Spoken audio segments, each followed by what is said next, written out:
Nagtagisan ang mga higanteng parol sa San Fernando, Pampanga. Ang iba pang Christmas lighting tinutukan ni CJ Torida ng GMA Regional TV. Nagbabonggahan ang 10 barangay sa kani-kanilang higanteng parol sa 2024 Giant Lantern Festival sa City of San Fernando, Pampanga. Bawat parol nasa 20 metro ang sukat at pinakikinang ng mahigit 10,000 makukulay na ilaw. Wagi ang parol ng Barangay San Nicolas. Giant Christmas trees naman ang dinarayo sa harap ng munisipyo ng Dilasag sa Aurora. Gawa ang mga yan sa indigenous materials.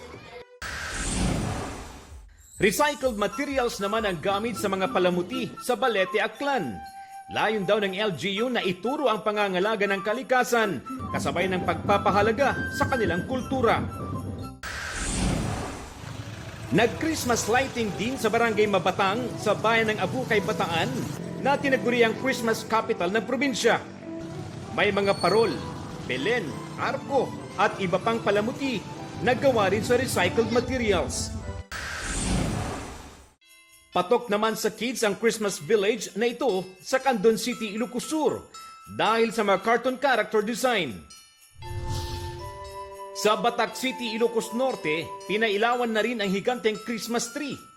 May IG World rin na tunnel of lights. Malapis na naman ang vibe sa Christmas tree lighting sa Lugwaga, Kalinga.